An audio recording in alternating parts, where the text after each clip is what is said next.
She arrived at the blind date looking like she had nothing, but the CEO saw everything he'd ever wanted in her. The rain fell steadily over Brooklyn, painting the sidewalks with silver reflections and wrapping the city in a soft, rhythmic hush. Inside a small vintage restaurant, tucked between two brick buildings on a quiet street, the warm glow of hanging Edison bulbs cast a golden hue across the polished wooden floors and weathered leather booths.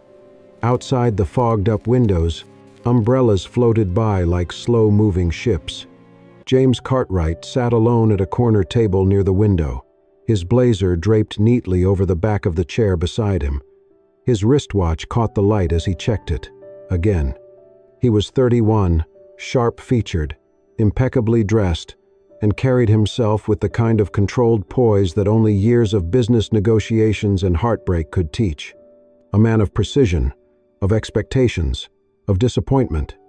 He sighed quietly, glancing once more toward the entrance. He had no reason to expect anything different from this blind date. Just another awkward exchange. Another hour lost. He had already decided to leave if no one showed in 5 more minutes. Then the door opened. A gust of wind swept in behind her, along with the soft patter of rain. She stood at the threshold, drenched, her blonde curls clinging to her face, a worn second-hand coat soaked through at the shoulders, and a faded canvas backpack slung over one side. Her shoes were scuffed, her jeans cuffed unevenly, and yet her eyes sparkled with something unexplainable. Hope. The hostess stepped forward quickly, concern knitting her brows. "Ma'am, I think you might be—" "I have a reservation under James Cartwright," the young woman said calmly, her voice steady but soft. James looked up, caught off guard. The woman gave the hostess a polite nod and made her way through the restaurant, her wet shoes squeaking faintly against the tile. She reached the table, gave him a small, sheepish smile, and sat down without adjusting her coat. He blinked. This could not be right. This was her? She did not apologize for her appearance. She did not try to explain the rain or the backpack, or why she looked like she had walked a mile through a storm. Instead, she reached into her bag, carefully pulling out a small square bundle wrapped in newspaper and tied with what looked like a fraying old handkerchief. She placed it gently on the table between them. James stared at it, then at her. She was looking at him with eyes that were tired but kind, quietly confident in a way that unsettled him. She pushed the package toward him and said softly, "It's silly, but I made this when I had nothing, and I thought maybe someone like you needed something real." He hesitated, then untied the knot. The paper unfolded to reveal a small wooden keychain, hand-carved, the edges smooth and imperfect. Words were etched across the grain in delicate script. "Home is not a place, it's someone." James held it in his hands, saying nothing, but something in his chest shifted, subtle, unfamiliar. He looked up at the soaked woman across from him, and for the first time in a long time, he could not find the words to fit the moment. James turned the wooden keychain over in his hand, his thumb tracing the words carved into its surface. It was such a simple thing, flawed, handmade, clearly crafted with care. It caught him off guard in a way few things ever did anymore. He studied the woman across from him. Emma. She had introduced herself with a quiet, steady voice, no hint of nervousness, no makeup carefully applied to impress. She sat with wet curls draping her shoulders, her coat still damp and clinging to her arms, yet she made no effort to fuss with her appearance. For a long moment, James said nothing. His mind was somewhere else entirely. He remembered the first time he realized people didn't love without conditions. He had been 21, a college senior, madly in love with a girl named Julia. She had bright eyes, a fast laugh, and expensive taste. When his family lost everything in the financial collapse, when the country club cards were revoked, when his father filed for bankruptcy, Julia left. Just like that. One dinner, where he told her the truth, and by the next morning, she was gone. That was the first fracture. The rest came later, in layers. As James climbed the ranks in the financial world, he earned respect, power, wealth. But with each success came a new level of detachment. Women smiled at him with carefully curated charm, laughed a little too quickly, complimented him in ways that felt rehearsed. They already knew who he was, James Cartwright, CEO. They were interested in the title, not the man. He went on dozens of dates over the years, always ending the same way. A quick drink, polite conversation, then the moment he felt that familiar shift, when they dropped some hint about his net worth or accidentally mentioned a friend who worked in fashion PR, he would excuse himself and never call again. Tonight, he had expected more of the same. When he saw Emma walk in, soaked and rumpled, he had assumed she was just another kind of pretense. But the keychain? It shook something loose. Still unsure, he asked, "Do you know who I am?" Emma shrugged, her eyes warm but unaffected. "You're James. We were matched for a reason, I guess. You seemed like someone who might be worth meeting." He raised an eyebrow. "That's all?" "I don't Google people before I meet them," she replied, matter-of-factly. "Kind of takes the mystery out of it." James blinked. That was new. She leaned forward slightly, resting her elbows on the table. "I like walking in the rain," she said. "I don't mind getting wet. It feels honest in a way. Nothing to hide behind when you're dripping wet." That made him chuckle, despite himself. Her words were strange, yet oddly profound. "I grew up in a group home," she continued. "Moved around a lot. Books were my escape. Libraries were warm and free. Ever since I was little, I dreamed of opening a bookshop. One with a corner where people can just breathe. No pressure. No noise. Just paper and quiet." James studied her face. There was no performance in her voice, no agenda. She was speaking as if she had nothing to prove, because maybe she didn't. After a pause, he asked, "Why did you agree to a blind date if you didn't even know who I was?" Emma smiled, and it was the kind of smile that did not ask for anything in return. "Because I wasn't looking for a resume. I was looking for a person." James looked down at the keychain again, his chest tightening with something unnameable. It had been so long since anyone looked at him and saw anything other than the suit. Emma shifted in her seat, brushing a damp curl from her cheek. The warmth of the restaurant had begun to dry the rain on her coat, but the fabric still clung to her sleeves. Her hands, resting on the table, were calloused. Small details James noticed in silence. "I make things," she said, breaking the momentary stillness. "Woodwork. Mostly small things. Keychains, bookmarks, trinkets. I sell them on Etsy when I can." James tilted his head slightly. "You're a woodworker?" "I guess you could call it that," she replied with a small smile. "I carve by hand. My tools are old. My workspace is tiny. And my income's, well, let's just say, unpredictable." There was no shame in her voice, no defensiveness. Just facts laid out plainly. She did not rush to justify her lifestyle or soften the edges of it. "I live in a studio apartment above a bakery. The oven downstairs keeps my place warm in the winter. Most days, I work at a coffee shop in the mornings. The rest of the time I carve. Sometimes I sell. Sometimes I don't." She reached for the faded canvas backpack, leaning beside her chair, lifting it gently into her lap. The zipper creaked as she pulled it open. Inside were scraps of cloth, bits of twine, carving tools wrapped in worn fabric, and several small wooden items bundled with care. She picked one up, then another, showing them briefly before tucking them back. "These aren't for sale," she said softly. "I make them for people I care about. Sometimes when I meet someone I think might need something real, I give them one." James watched her carefully. Everything about her contradicted the world he knew: the curated perfection, the strategic conversations, the calculated generosity of high society. Emma, with her fraying sleeves and quiet conviction, was completely out of place, and yet nothing about her felt false.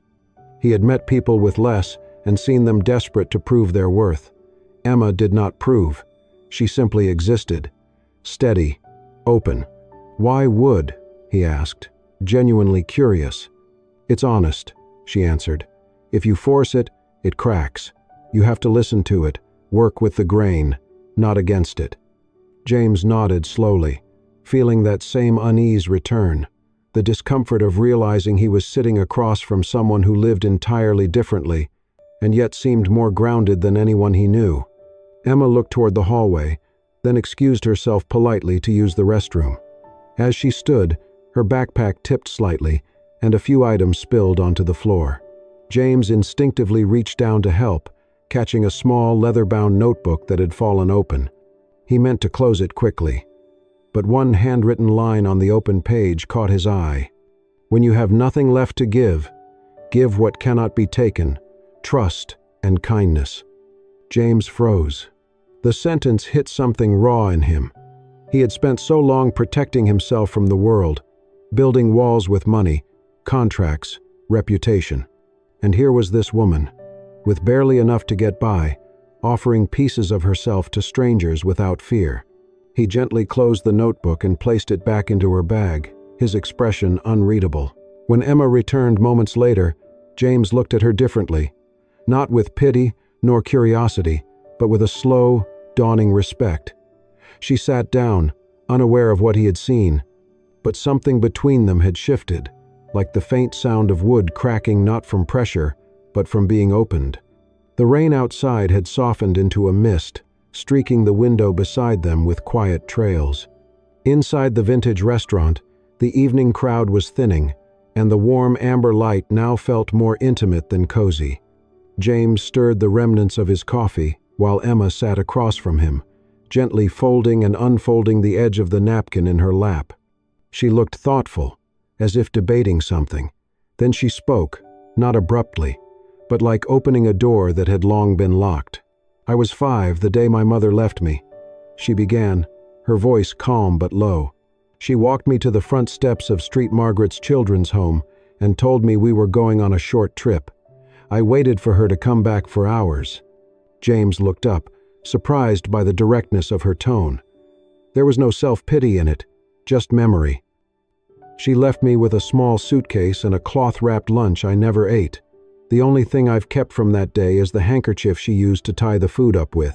Emma reached down, unzipped her backpack slowly, and pulled out the same handkerchief, the one that had wrapped the gift she gave him earlier.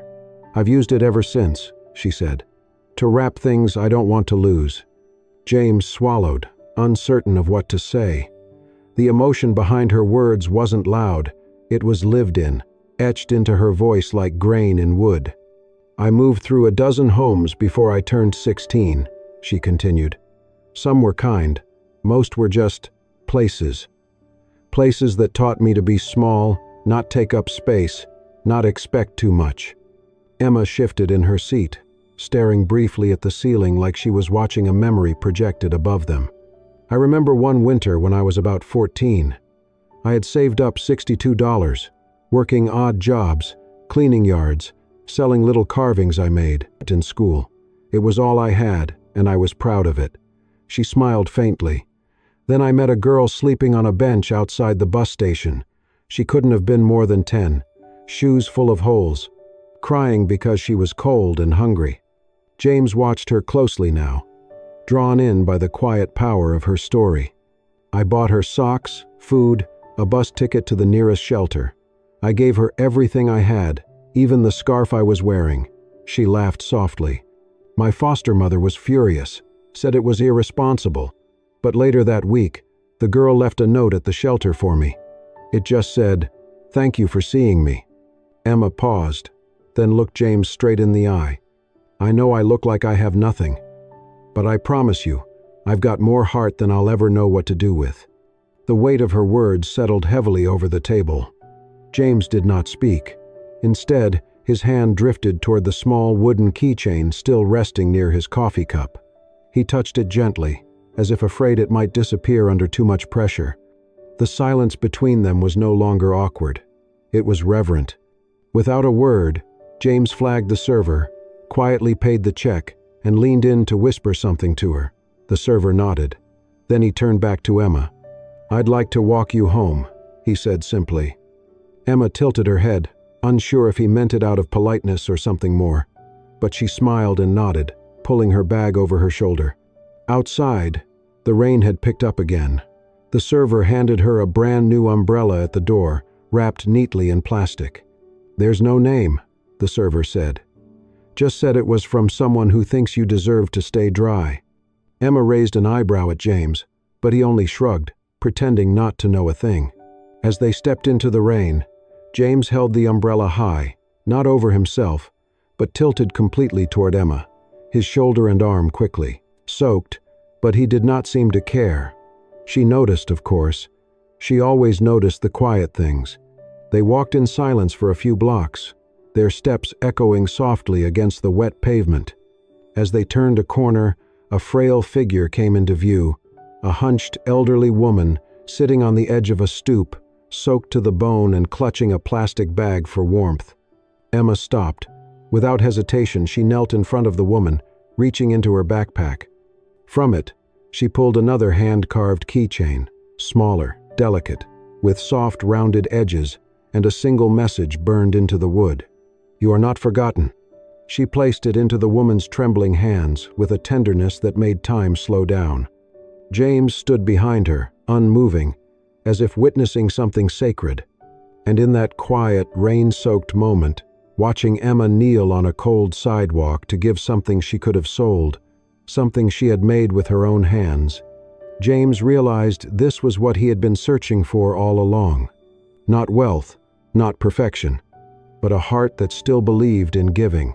A few days had passed since that rainy evening in the vintage restaurant, but James could not shake the image of her. Emma, the way her blonde curls had clung to her face, soaked from the storm, the steadiness in her voice, the quiet strength in her eyes. She had not flinched at his title or tried to impress him. She had simply been real. While the city pulsed around him, cabs honking, phones ringing, emails stacking up in red bubbles, James found himself retreating inward. He sat through boardroom meetings and investor calls, nodded through pitches and presentations, but everything felt muted, blurred. Back on the 45th floor of Cartwright Financial, surrounded by pristine glass walls, curated artwork, and a view of the Manhattan skyline, James resumed his role as the polished executive everyone expected. Mr. Cartwright, they called him, never James. Meetings were conducted with precision. Lunches were booked weeks in advance. His schedule was airtight, but his mind was elsewhere. Every now and then, he caught himself glancing at the small wooden keychain on his desk, the one she had given him, with its imperfect edges and delicate script. Home is not a place, it's someone. Late one night, long after everyone else had gone home, James sat in his office with the city lights stretching endlessly beyond the windows. He opened his laptop, hesitated a moment, then typed in her name. It did not take long to find her. Her Etsy shop, titled Emma's Carvings, handmade with heart, was simple. The page had no professional branding, no sleek logo. The product photos were taken on what looked like her kitchen table, with natural light and handwritten price tags. But it was the description at the bottom that made James sit back in his chair, heart quiet. 10% of every order goes toward creating free gifts for those who have nothing, because everyone deserves to feel seen. It was not just a slogan, it was Emma, distilled into one line, and for days afterward, James could not get it out of his head. He thought about her when he passed luxury stores on Fifth Avenue, when he watched interns scramble to impress him, when he signed off on bonuses for people who would never know the name of a single child in need. That Saturday, James did something he had not done in over a decade. He left his penthouse without his driver. Dressed in jeans and a hoodie, he pulled a baseball cap low over his face and took the subway. The screeching rails, the worn seats, the chipped tile stations, all of it felt strangely grounding. He arrived in a quieter part of Brooklyn, the streets unfamiliar but welcoming. He followed the sound of children laughing to a modest brick building, the community center where Emma volunteered. He stepped inside, unnoticed, and stood near the back of a sunlit room that smelled faintly of wood shavings and old paint. There she was. Emma knelt on the floor, surrounded by a small circle of children, She wore an old apron splattered with dried paint. Her hair was pulled into a messy bun, a pencil stuck behind her ear. Her sleeves were rolled up, revealing arms smudged with pencil marks and wood dust.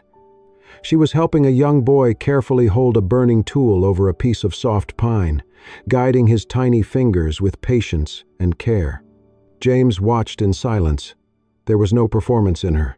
No camera, no donors to impress, just presence. One little girl stood out to him. She had soft brown curls and wore a pink dress slightly too large for her frame. She leaned against Emma's side with the natural ease of someone who had known safety there. "Mia, what do you want to write on yours?" Emma asked, her voice soft. "I want mine to say, 'I am strong,'" the girl said. Emma smiled, her whole face lighting up. "That's perfect." James felt something shift in him. He had spent his life surrounded by ambition, noise, deals. But this was something far rarer. It was real. Then came a question from a boy who looked no older than 10. His voice cut through the room like a thread of truth. "Miss Emma, do you believe rich people care about us?" The children went quiet. Emma did too. She looked up, eyes thoughtful, and answered slowly, "Some do. They just forgot how to show it." James inhaled sharply. Forgotten. That word echoed in him. He had spent so long building a life to be remembered by the world that he had forgotten how to see it, how to care. He slipped out before she noticed him. The city outside was the same as it had always been. Horns blaring, crosswalks flashing, people moving fast. But to James, it all felt different now. He had walked into that community center, thinking he might learn more about her. Instead, he had learned more about himself. The news had spread faster than James anticipated.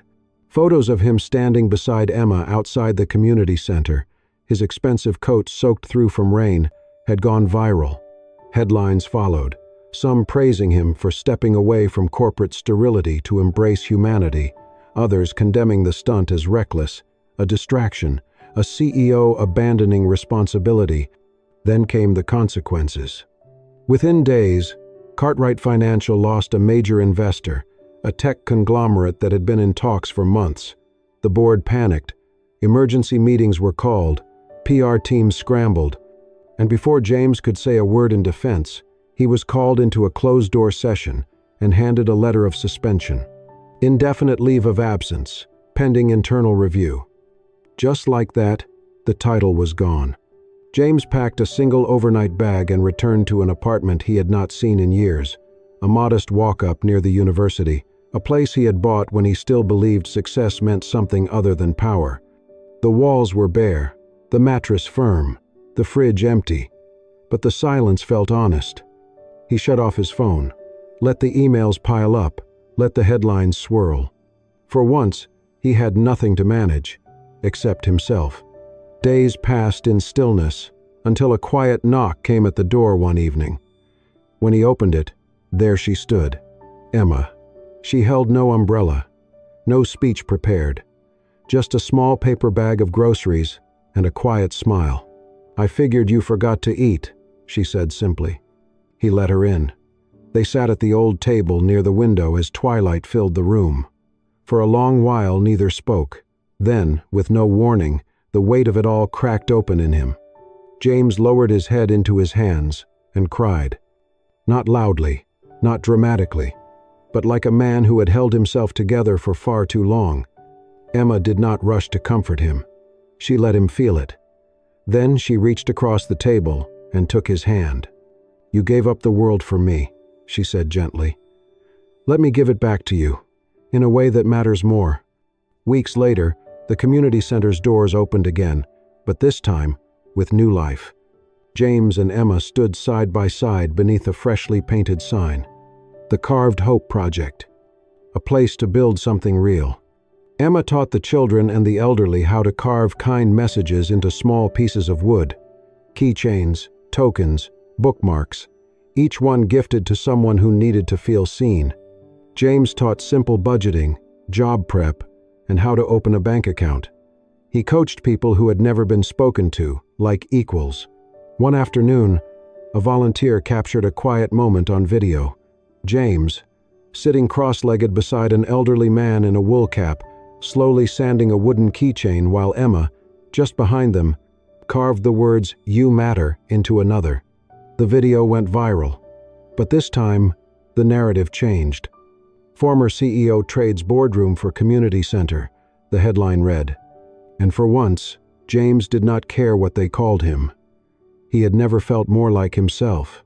At a local community event a few months later, Emma stood on a small stage, her apron smudged with wood stain, smiling out at a room filled with children, families, volunteers, and strangers who had become a part of something real.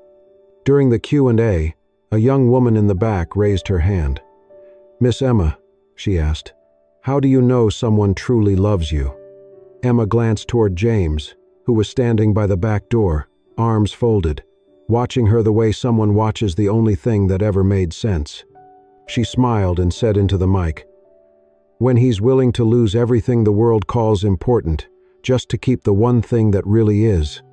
The room fell into a hush, then applause. Long, heartfelt applause.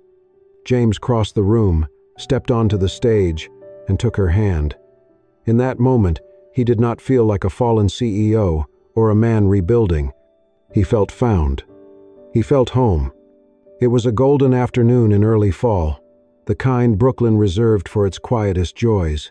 The sidewalk outside the little corner bookstore was speckled with leaves, crisp and curled, dancing in the breeze. Sunlight filtered through the tall windows of the shop, catching on the wooden sign that hung above the door. Emma's little corner, a place to breathe. Inside, the scent of old books, pine wood, and cinnamon tea lingered in the air. Warmth radiated from the soft lighting, the cozy reading nooks, and the love tucked into every detail of the space. Near the back, a little girl darted between two shelves, laughing, twirling. Her brown curls bounced with each step, and the hem of her pink dress fluttered like petals in spring. "Mommy, look what I found," she called, holding up a book nearly half her size. Emma looked up from behind the counter, where she was tying a ribbon around a carved bookmark. "Be gentle, Mia," she said with a smile.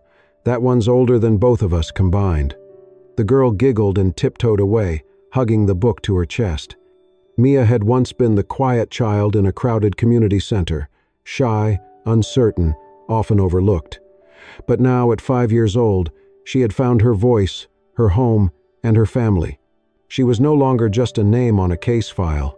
She was Mia Cartwright, legally adopted 1 year ago by the two people who had promised never to let her feel forgotten again.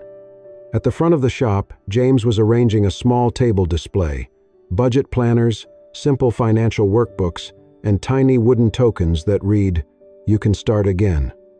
His sleeves were rolled up, and a pencil was tucked behind his ear. No suit, no boardroom, no title, beyond the one that mattered most. Husband, father, helper. He no longer ran a company. Now, he helped people build their own futures. He ran workshops twice a week in the back room of the bookstore, teaching job-seeking adults how to manage money, write resumes, and believe in second chances. Near the children's section stood a special bookshelf with a carved wooden label. From the broken to the brave. It held pieces made by people who had been through addiction, homelessness, loss, each item tagged not with a price, but a name and a date. Some buyers cried when they picked something up. Some left notes in return. That evening, as the sun dipped low and the lamps were turned on one by one, a light rain began to fall outside. Emma moved through the shop, humming softly as she tidied up. While looking for a spare price tag in her old backpack, she found something tucked in the bottom pocket. She pulled it out slowly, a worn handkerchief, and wrapped inside, the very first wooden keychain she had ever carved for someone else. The one she had given James on their blind date, the one that started it all. She sat down on the small window bench, Mia climbing up beside her. "What's that?" the girl asked, pointing. Emma placed the keychain in her small hands. "That's the first thing I ever gave your daddy." Mia studied it. "Is this what made Daddy love you?" Emma smiled, brushing a curl from the girl's forehead. "No," she said gently. "It just helped him remember that love is the only thing worth having." Just then, the front door creaked open, letting in the soft scent of rain. James stepped inside, shaking droplets from his jacket, his eyes instantly finding the two people who now meant everything to him. He crossed the room, pulled both of them into a quiet, warm embrace, then took the keychain from Mia's hand. With care, he walked to the front of the shop, and on a small hook just below the wooden store sign, he hung the keychain like a symbol, a promise never broken. Engraved on it, faded but still clear, "Home is not a place, it's someone." Outside, the rain continued to fall, soft and forgiving. Inside, laughter and light. And for the first time in a long, long time, everything was exactly where it was meant to be. Thank you for joining us on this beautiful journey of love, resilience, and the quiet power of kindness. If this story touched your heart, made you smile, or reminded you of what truly matters, don't forget to hit that hype button to show your support. Share your thoughts in the comments. We read every one. And subscribe to Soul-Stirring Stories for more tales that heal, inspire, and stay with you long after the screen fades to black. Until next time, home is not a place, it's someone. Stay kind, stay human, stay with us.